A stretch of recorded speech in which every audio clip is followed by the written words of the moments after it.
ലോക്സഭാ തെരഞ്ഞെടുപ്പ് അടുത്തിരിക്കെ പത്തനംതിട്ടയിൽ പ്രചാരണം ഊർജിതമാക്കി മുന്നണികൾ. കുടുംബയോഗങ്ങളും റോഡ് ഷോകളും ഉൾപ്പെടെ നടത്തി പരമാവധി വോട്ട് നേടാനാണ് സ്ഥാനാർത്ഥികളുടെ ശ്രമം. 3 വട്ടം വിജയിച്ചിട്ടും മണ്ഡലത്തിൽ വലിയ വികസന പ്രവർത്തനങ്ങളൊന്നും UDF നടത്തിയിട്ടില്ലെന്ന് LDFും NDAയും വിമർശിക്കുന്നു. എന്നാൽ റോഡ് വികസനം, കേന്ദ്രീയ വിദ്യാലയങ്ങൾ ഉൾപ്പെടെയുള്ള വികസന പ്രവർത്തനങ്ങൾ നടപ്പാക്കിയെന്നാണ് UDF സ്ഥാനാർത്ഥി ആന്റോ ആന്റണിയുടെ അവകാശവാദം.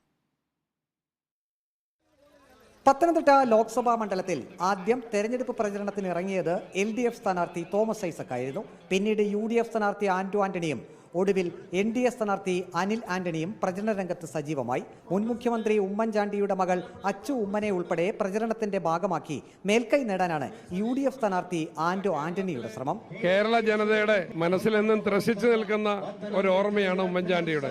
ഈ മല്ലപ്പള്ളിയിലെ ഓരോ കുടുംബത്തിനും ഉമ്മൻചാണ്ടിയുമായിട്ടുള്ള ഒരു സ്നേഹബന്ധമുണ്ട്. അപ്പോൾ അച്ചുമ്മൻ വരുമ്പോൾ ആ സ്നേഹം ഈ ഓരോരുത്തരും അയവിറക്കും. 15 വർഷം പത്തനംതിട്ട ലോക്സഭാ മണ്ഡലത്തെ ആന്റോ ആന്റണി പ്രതിനിധീകരിച്ചിട്ടും മണ്ഡലത്തിൽ യാതൊരു വികസന പ്രവർത്തനങ്ങളും നടന്നില്ലെന്ന് NDA സ്ഥാനാർത്ഥി അനിൽ ആന്റണി വിമർശിക്കുന്നു. സംസ്ഥാന സർക്കാർ കടക്കണിയിലായതിനാൽ പുതിയ പദ്ധതികൾക്ക് ഇനി സാധ്യതയില്ലെന്നും BJP പ്രതിനിധിക്ക് മാത്രമേ മണ്ഡലത്തിൽ ഇനി വികസന പദ്ധതികൾ കൊണ്ടുവരാനാകൂ എന്നും അനിൽ ആന്റണി പറയുന്നു. 15 വർഷം ഇവിടെ ഉണ്ടായിട്ടും ഇവിടെ ഇത്രയും സൗകര്യമില്ലാത്ത എന്താണെന്നാണ് ഞാൻ വിചാരിക്കുന്നത്. ഈ നാട് മുന്നേറ്റ് പോകണം. ഇവിടുത്തെ നാട്ടുകാർക്ക് സാമൂഹികവും സാമ്പത്തികമായിട്ടും മുന്നേറ്റ് പോകാനുള്ള അവസരങ്ങൾ കഴിഞ്ഞ 10 വർഷം ഭരിച്ചതും ഇനി അടുത്ത 5 വർഷം ഭരിക്കാൻ പോകുന്നതുമായ പാർട്ടിയുടെ ഒരു പ്രതിനിധി ഇവിടെ ജയിച്ചാൽ മാത്രമേ നടക്കത്തുള്ളൂ. കിഫ്ബി വിഷയമാണ് LDF സ്ഥാനാർത്ഥി തോമസ് ഐസക്കിനെതിരെ NDAയും UDFും പ്രചരണായുധമാക്കുന്നത്.